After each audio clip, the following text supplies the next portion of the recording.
So as I go into the theater, I see the poster that the tagline says, "What's wrong with Miles?" I'm here to tell you that, like this movie and Miles, there's a lot wrong. And with that, I'm welcome to another episode of The Romantor. My goal, as always, is to enhance the movie watching experience. So The Prodigy, the newest horror movie by Nicholas McCarthy, who hasn't done a whole lot in the past here, with a story about a young kid named Miles, who is identified as very young, being highly intelligent, genius level. And of course, he has a lot of issues mentally, of course, which leads to a lot of mayhem and nonsense. Apparently here there's this, I won't say a possession of sorts, but there's a serial killer who's been reincarnated into this kid's body, leading to all kinds of madness here, of course. There's a problem. This movie has a lot of problems. It's not the worst thing I've seen, but at the end of the day, it's not a good movie. Now, to be fair, in an effort to say as positive as I can here, I'll start with what I actually liked about this movie. It's not a whole lot here. Now, like I mentioned, it's not a horrific movie. It's just not a very good one. And, there are a couple of decent scares here. There's one particular which really got me, and I'll confess to that.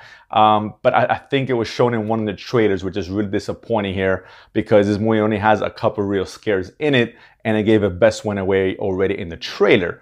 Besides from that, the story, was interesting idea, just wasn't executed very well for the most part. Has some decent moments of tension and all that, but ultimately there wasn't a whole lot more than that. The kid who plays Miles, he's awful. He's just not good. His performance is almost laughable. It kind of took me out of it. I didn't believe this kid to be intimidating or scary, and most times at any point really.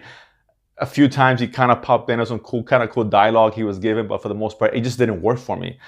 His mother, Taylor Schilling, who I think fans will recognize from Orange is the New Black, she's fine. She's nothing spectacular. She's okay. I don't think she was good on the show. I don't think she's that great here either.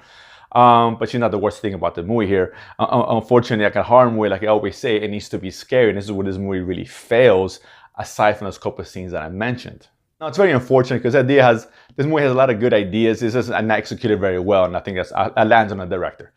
He didn't direct the kid very well, and that was very obvious. Because some of the dialogue is actually pretty good, and some of the things, if it was done better, could have come off really creepy and added to the mood or the intention of the movie. But it just doesn't deliver, and I don't know if it's the kid's fault, the director's fault, or it's both their faults ultimately at the end of the day. And this is just, again, not enough scares here to really drum up any excitement. There's those lows in there in this movie where time goes by, nothing really happens. And even in the end, it just seemed to take forever. You knew exactly where this movie was headed. Very predictable, really gave us nothing new. And it should have explored other ideas and really given us more of this kid and really bring that horror element to life here. And that's where this movie kind of failed here. Ultimately, at best, this movie is to watch at home on Netflix or whatever the case is. As a horror fan, this disappoints me. Not the worst thing, but again, not one I can honestly say go out, check it out in the theaters, because again, saving money is other things to watch besides this. And we got another horror movie coming up next week, so hopefully that one fares a lot better than this one. So The Prodigy, you guys are gonna watch it? Okay, comment, let me know what you guys thought. And of course, if you haven't done so already, subscribe below and feed money to go to the movies and talk about it afterwards. See you guys next time.